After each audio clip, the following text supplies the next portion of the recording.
Welcome to the Leading Real Change podcast. I'm your host, Dr. Jacqueline Kerr, an expert in workplace culture change. From my unique background in behavior science, public health, and community advocacy, I help corporate leaders with evidence-based individual, team, and organizational change to create thriving workplace cultures for all. In the Leading Real Change podcast, I interview dedicated and passionate change makers about their careers, how they lead change, and what leaders can do today to make a difference to build healthy, inclusive workplace cultures for all. I'm excited to share these examples of real workplace change with you. You'll learn about effective strategies that are working and how to overcome real barriers to change that challenge us every day. I hope you'll feel inspired and more confident to keep leading change in your workplace. Please share this podcast with other HR, DEI, or ERG leaders who you know are working hard but are struggling to have an impact and need more support to effectively create a thriving workplace culture for all today.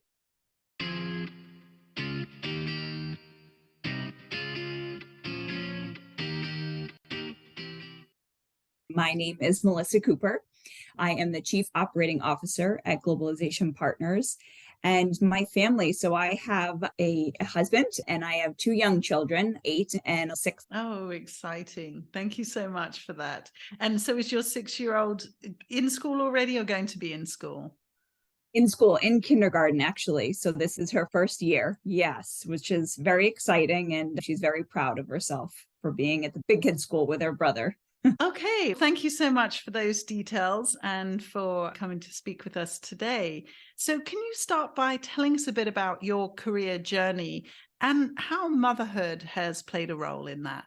Yeah, absolutely. Going way back, I started my career actually in the accounting fields. I graduated with an accounting degree and thought that would be my life journey and my career journey would be ultimately, my goal was to be a CFO at some point, but in actually practicing in the field, I realized that was not the case or going to be the case. While I saw the value in accounting, I definitely didn't see a career. I was not exactly getting the job satisfaction out of the roles that I was looking for and didn't feel that I was making enough of an impact on a day-to-day basis.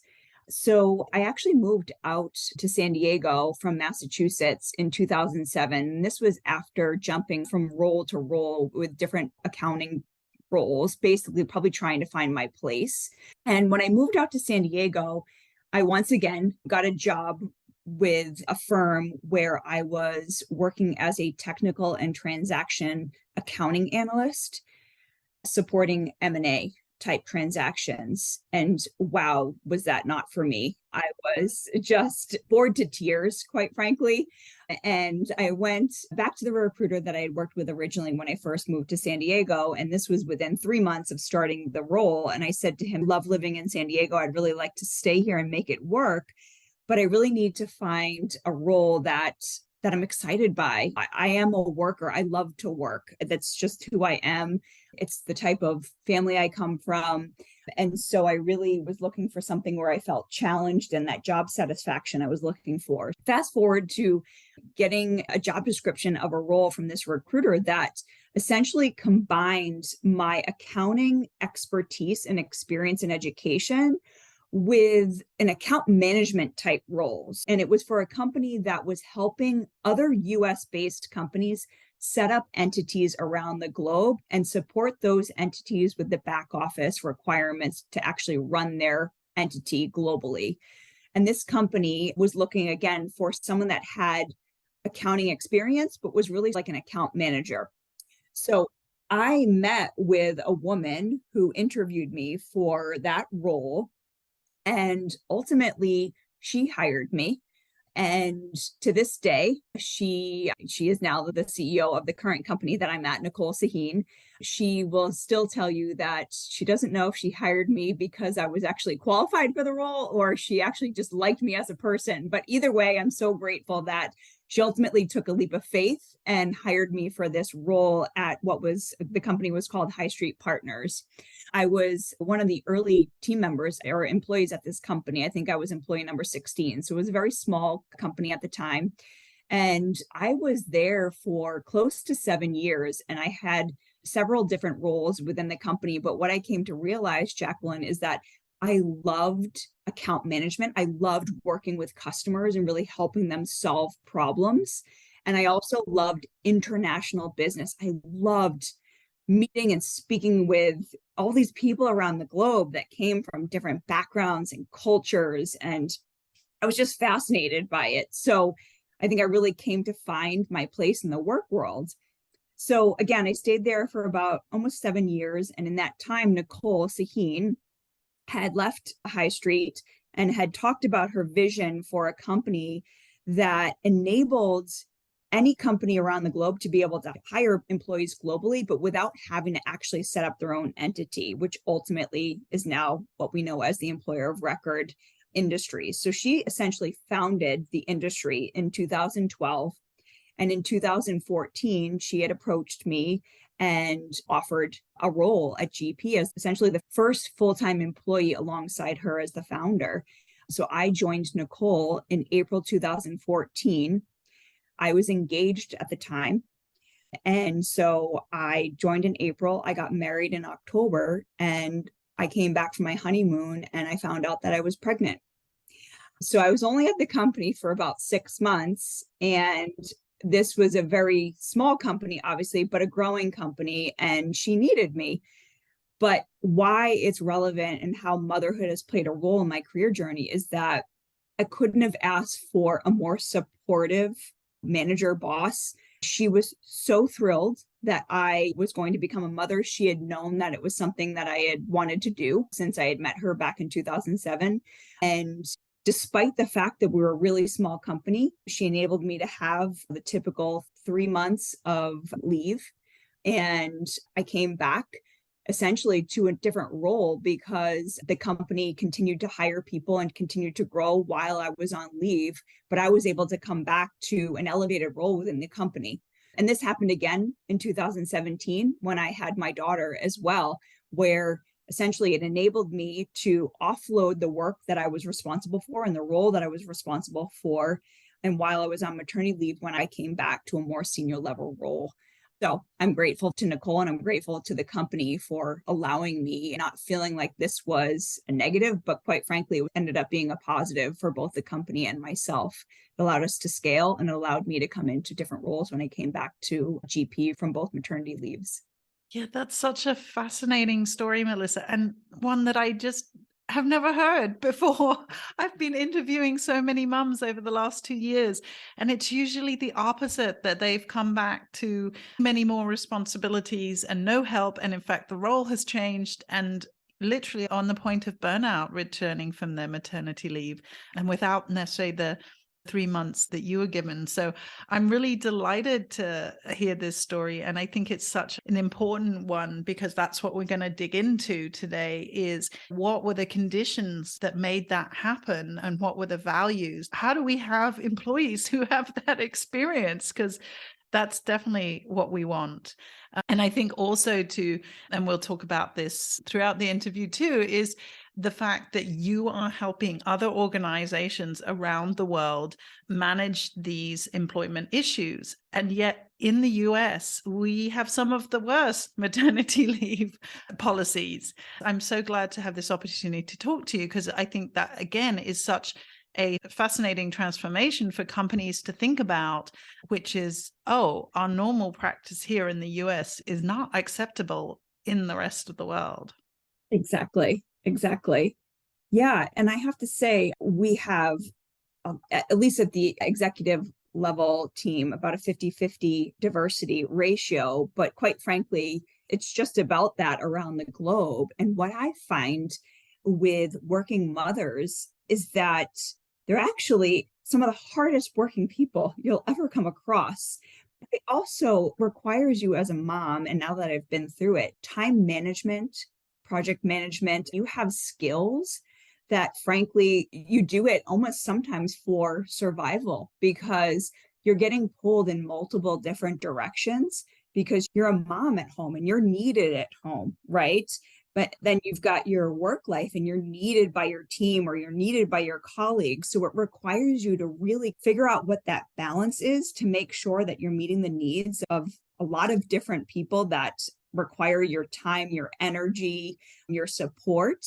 So it's definitely not easy. But what I find is I'm astounded by the females in our company, the working mothers that are able to get through and just accomplish so much in their day-to-day work life, but yet be incredible moms at the same time. And don't get me wrong, it is not easy, but I just think we are forced to hone our skills from a time management perspective, especially, but also do what's necessary, do what's most important and urgent, and really be protective of your time and really work on what makes the most sense, particularly on your job, because you have a family life that you have to tend to as well. And that's just as critical, if not more critical, of course. And I agree that ability to focus because you have limited time in which to do it.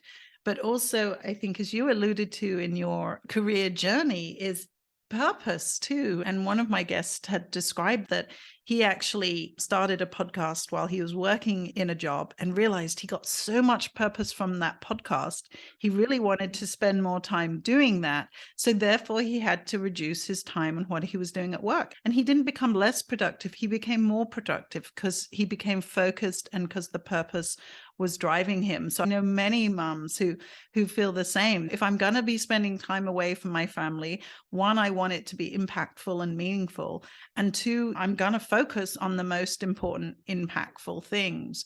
And I think that's where we struggle in our always on, always available culture that still pervades work, which is that culture assumes you have endless time and you are always available. Yet there are many groups of people who have constraints on our time.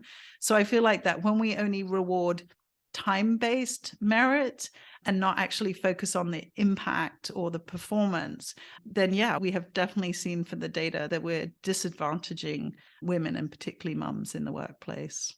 Oh, yeah, absolutely. We at GP pride ourselves on employee choice. And ultimately, just like you said, it shouldn't be on how many hours you're putting in, because ultimately that just leads to burnout. It should be on what are you producing? And frankly, if you can produce something in 10 hours versus 40, good for you. And if it's just as good as what we're expecting for someone that works 40 hours, then why is that a bad thing? I think we should encourage that more, right? It's what's the outcome of what people are working on, not how much time people are actually spending on it and expecting them to be at their desks 9 to 5. It's just not reality any longer.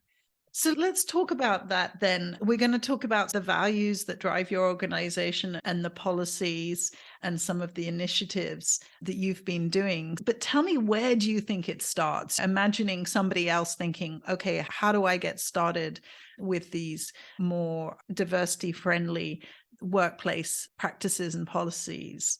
So tell me where you think it starts and what values drive your organization. Yeah, that's a great question. I think it absolutely starts with the leader, right? And what that leader believes in. But for us, our founder, Nicole, she founded this company on what she calls the triple bottom line philosophy, which essentially means treat your employees well, they will treat your customers well, and ultimately that ends up being a positive for your shareholders. That philosophy has lived on. It lives on today. And that's something that she founded the business on back in 2012, and it still remains today. And so all of our values are built off of that.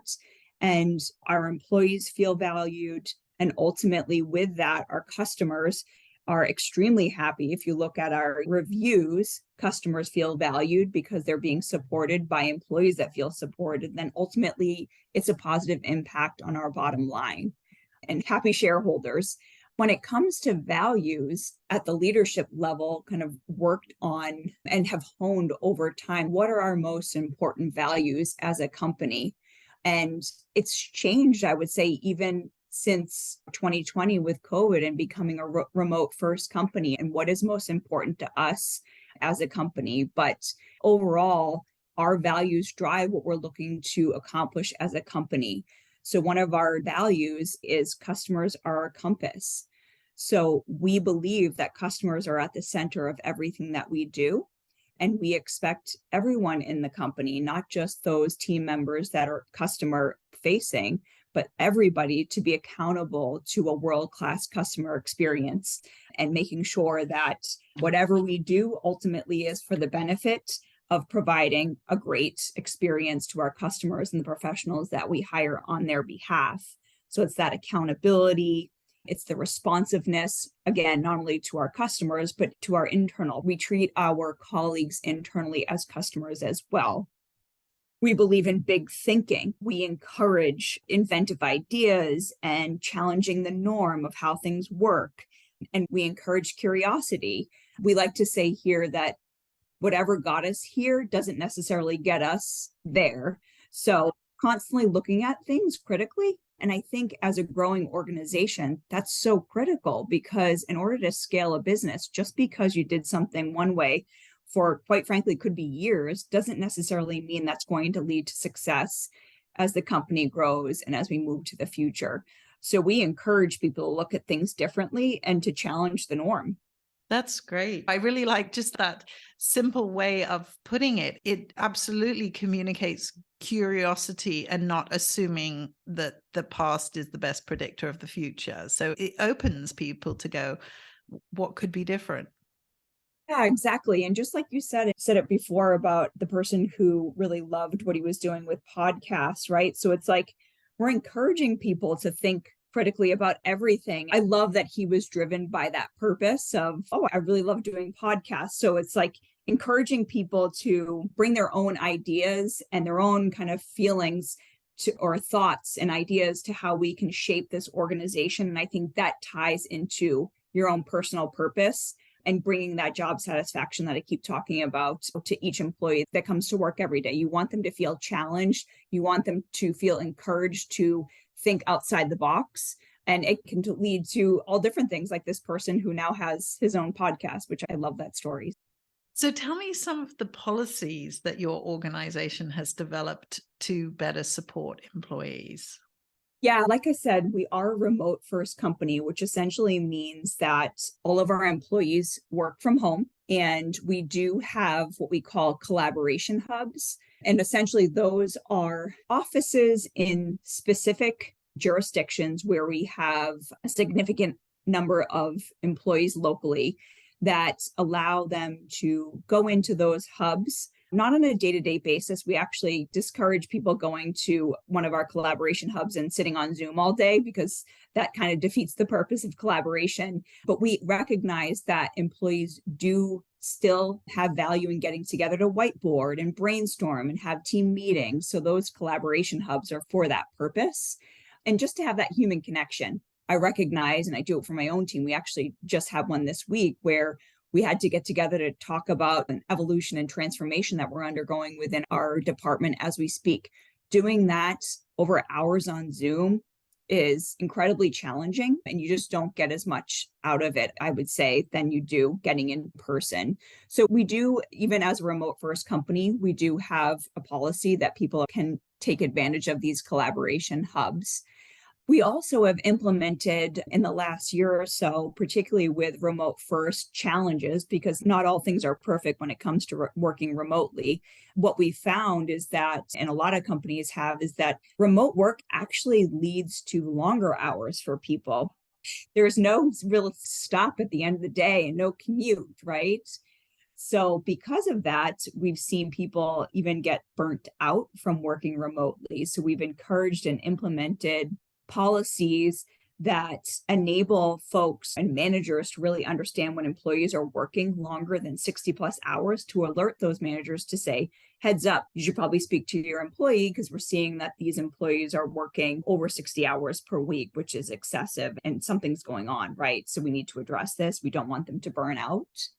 We also have implemented and encourage employees to block at least 10 hours of time in their calendars per week so that they can use that time to really think and work on initiatives rather than sitting on Zoom meetings all day long. Because I think that's one of the challenges of working remotely, is that you can't just turn over and speak to your colleague who may be sitting next to you or you may run into in the lunchroom.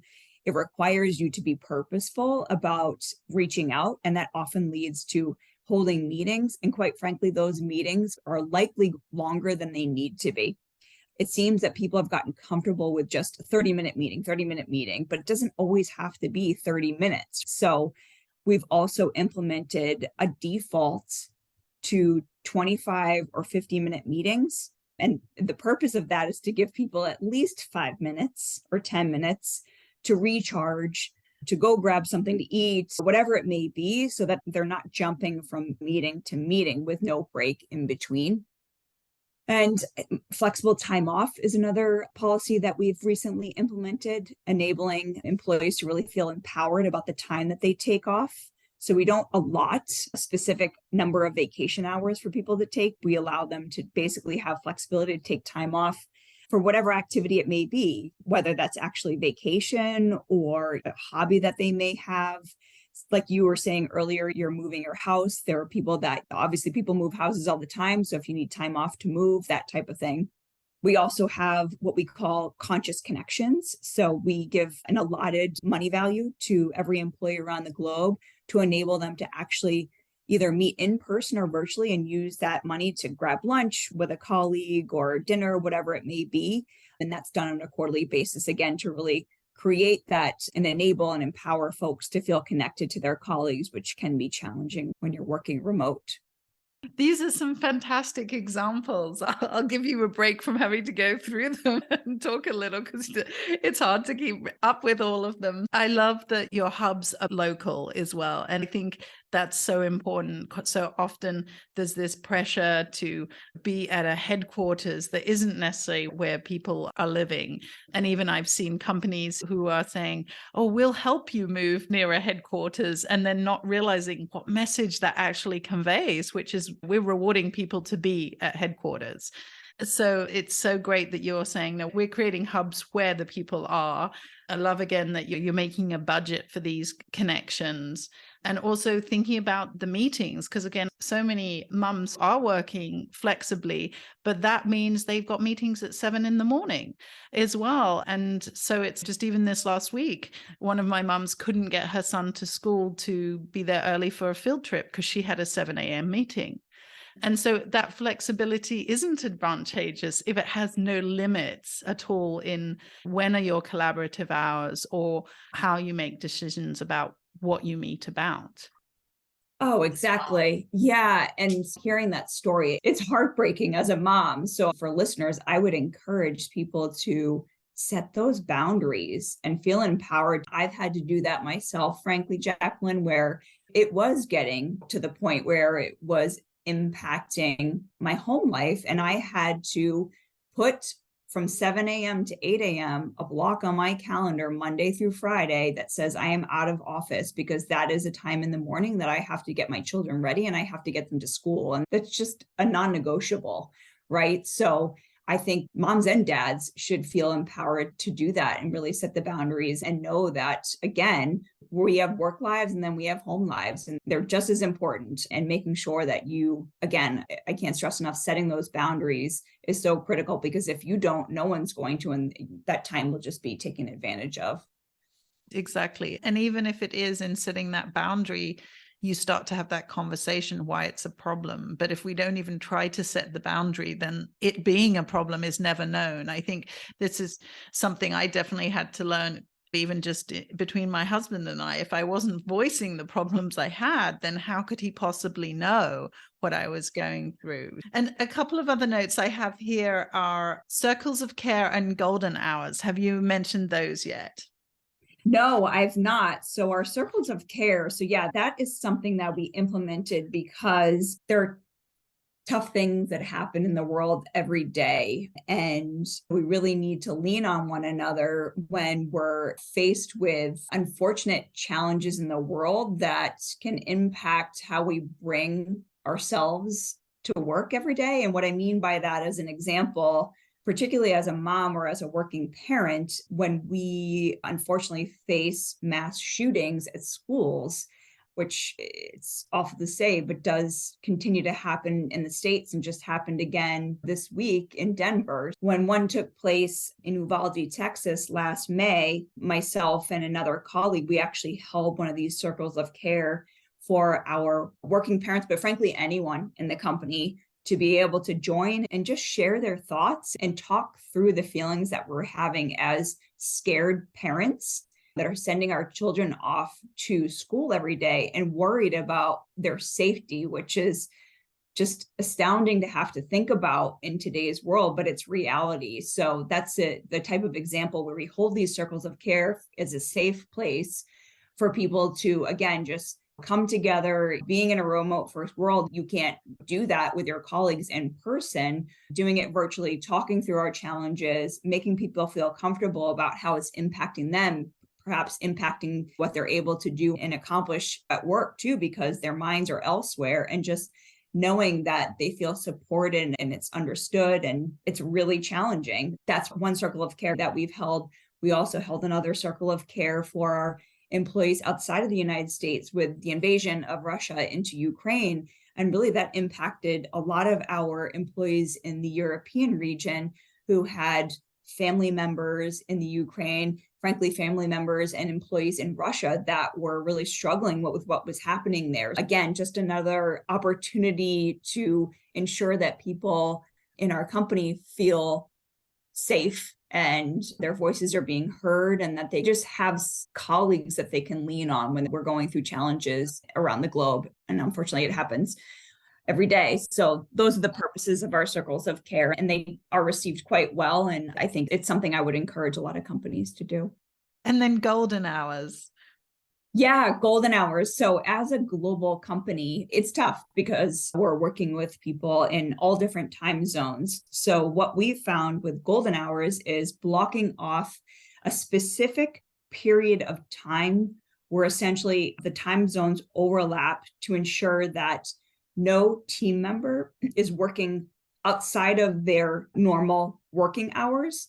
And we're never asking any team member to dip into their personal life, with it being, like you said, 7 a.m. is often too early for people, or 7 p.m. is also outside of working hours. So those golden hours are the times of day that essentially overlaps and ensures that everybody's working within what we would call normal working hours, and really holding those meetings during those times.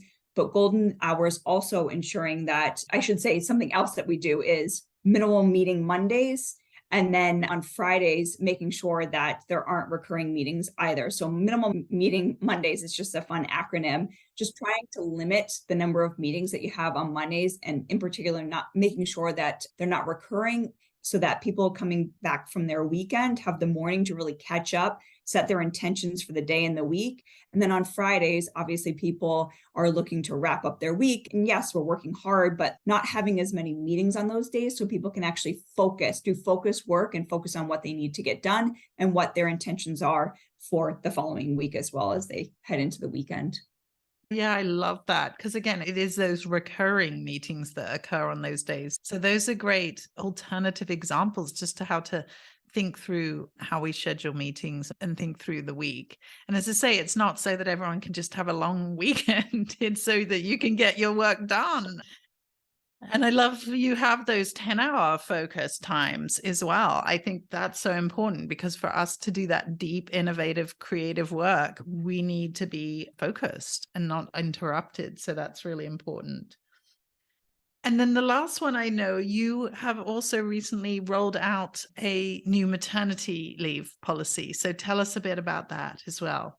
Yes. So with maternity leave, so what we've done is, as you mentioned, the United States does not have a great maternity leave policy, particularly as compared to around the globe.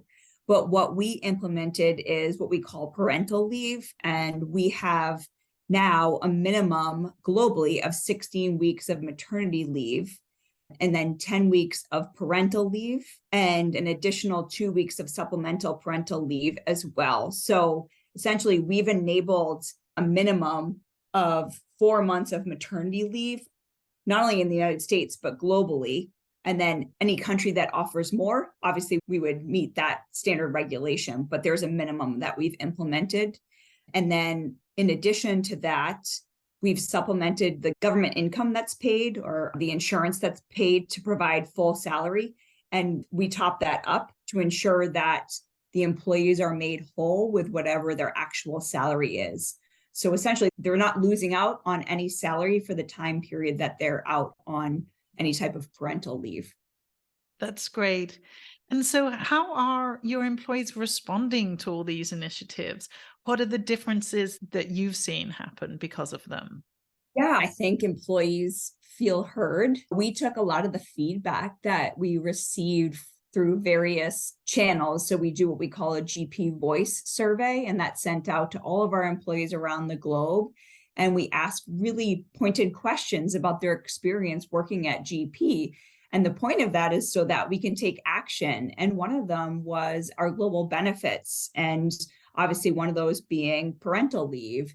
When we rolled it out, it was one of those proud moments that I've had in the company where the feedback we got was, I'm smiling because it was just amazing. And I love that we took the feedback and we actually acted on it. And it's so impactful to be able to say to a new mom or new dad, especially here in the States, like, you're getting 4 months of leave that's fully paid for. And please go and enjoy your time with your baby. This is precious time. It's also an exhausting time. I've been through it. And Jacqueline, the only thing I would say is I wish we had this back when I had my kids. But wow, I'm so proud of the company for what they're doing for all of the employees that are becoming parents now. So yeah, it was received really well. And this may be a little harder question because everything that you're talking about are things that I've definitely read about, and there's examples of these types of policies. You have your own company branding on them and responsiveness, and they're tailored to your particular employee needs. But these are all fantastic ideas, and yet so many companies aren't doing this. Companies will do surveys and get employee needs, but then they don't act upon them. So what is it that can help companies actually move into caring about the employees first? Even just your triple bottom line policy of employees, customers, and shareholders, that isn't like, it's not rocket science, right? But yet it's not widespread. So do you have any thoughts about that what is blocking companies from doing that? Because again, we do know all the data on the advantages of diverse, healthy workforces. I was just wondering if you had any thoughts about that, as you as an organization are also trying to lead change across the world in human resources.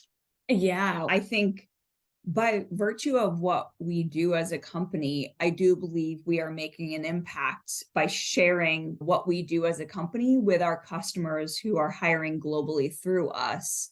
One of the things we're particularly proud of is how our software helps working moms and parents everywhere, because it enables remote work and opportunities for where they live that they otherwise may have never had the opportunity to work for that particular company. If you think about it as an example, a company here in California is seeking to hire an individual and they think they want to hire in Singapore, and say it's just Google. I'm just going to use an example. And Google doesn't have an entity in Singapore and they use an employer of record platform. We're enabling that individual that is in Singapore to work for a company like Google through our EOR platform. Whereas if EOR didn't exist, that individual in Singapore may have never had that opportunity to work for Google, because Google might have said, it's not worth it for me to set up a full entity and run an entity in that country just for one employee. So I'll hire someone that's in the States.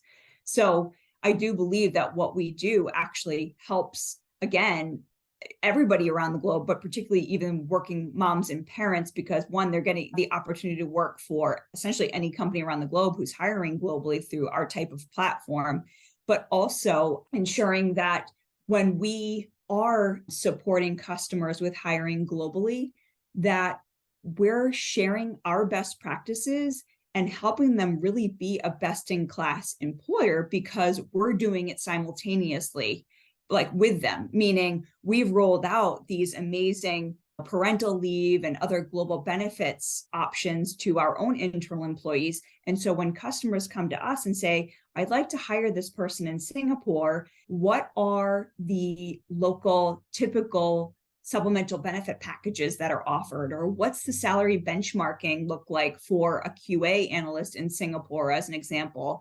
Or explaining to a customer who's hiring in the UK, pension's no longer something that you really hear about here in the States, but you better understand that when you're hiring in the UK, pension is a requirement, and that's going to be something that you have to offer to your employee. So I do believe that we are helping to shape, yes, with these additional benefits, but also helping our customers to understand what it means to be a best-in-class employer and a remote employer at that as well. And that's through our HR specialists that we have around the globe, educating our customers by their own experience, as well as our account management team. And they learn from what they're seeing GP do. And again, educating our customers to ensure that they're providing a best-in-class employee experience to their employees that they hire through us.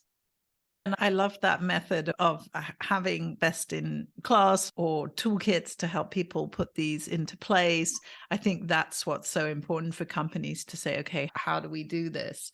Or is there any organization that kind of gives credit for that? Because again, I know one of the companies and guests that I had spoken with, he had actually been developing an accreditation platform in the UK for gender equity, for example. And so I think that's another way we can see good employees in some ways through organizations like Glassdoor or others. But do you feel like there is any sort of system that's emerging that could really help people want to be part of that best in class or hold them accountable when they're not?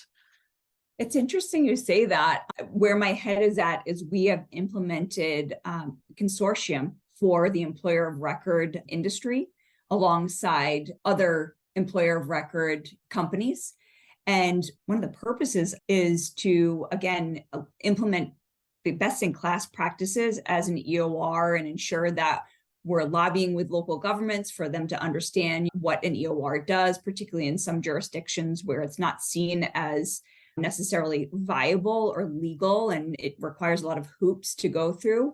But what I can see, Jacqueline, is an opportunity to also drive home what you're talking about, which is what does it mean to be a best-in-class remote employer as well. And maybe I'm a little far off, but that's where my head went when you talked about that, because I don't think that there's anything necessarily that I can think of right now that exists. But I love that you mentioned the lobbying role that employers have, because again, I think when we think about this in the States, is your company is taking on the burden of providing the paid maternity and parental leave. But actually, I feel like companies could have a role in advocating more for these things at the government level, because again, there is some situations where our employees going to benefit when an employer does that. So I think this moves us into the ESG role of companies to actually take a stand on social issues and advocate for them, because it's their workers who benefit and the companies themselves. Just to end up then, what are any other changes that you want to see, either in how you're managing your life as a mom or in your organization or across HR in general? Just something to leave our listeners with what you're looking to achieve next. Wow, that's a great question. I think it ties back to exactly what you were just saying, Jacqueline, about how what we're doing at GP can really influence how companies go about supporting their employees. And I do believe that we can play a great role in ensuring that not only is GP considered a great employer, but the companies that we support, we can also help them become great employers around the globe through sharing our best practices. And like I said, I think the GEO consortium is definitely a great option as well. So I would say that's something I'm excited about.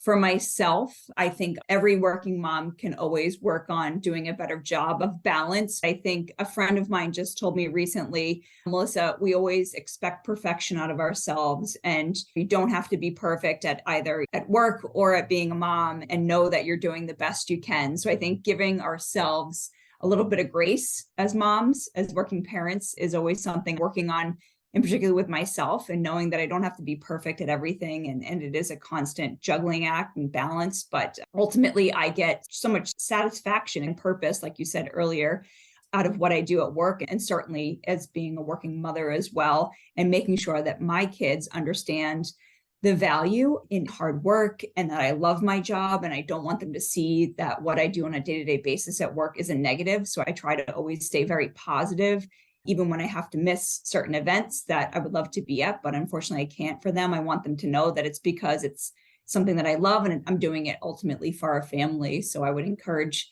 other moms to think that way as well, if that's beneficial. So yeah, I think, again, progress over perfection, I guess, is what I'm most focused on as a mom and as a working mom.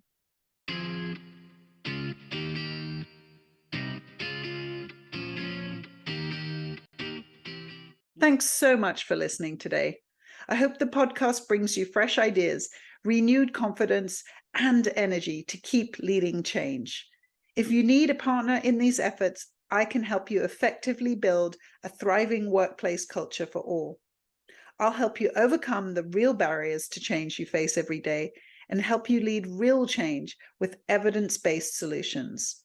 In particular, I want to work with passionate leaders who have tried and failed, because I know you have what it takes, and your experience will help you clearly recognize the difference I can make.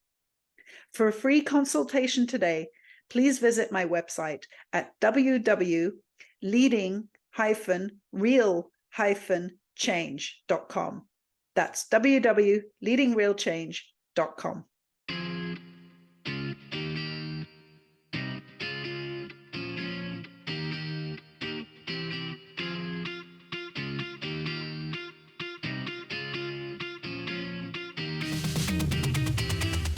Take control, you're a fighter. Push the limits and see it, you're already there. Told you we going higher. Ain't no stopping us, we're going in for the win. And we're gonna celebrate. Then we're gonna do it all over again. And we're gonna rock this place, 'cause this is our day. We're gonna do it together, through any weather, rain, sleet, storm or hell. We're gonna prove it together, move it together. There's no option to fail. We're gonna do it together, through any weather, rain, sleet, storm or hell. We're gonna prove it together, move it together. There's no option to fail. Close your eyes, feel the power. Everything that you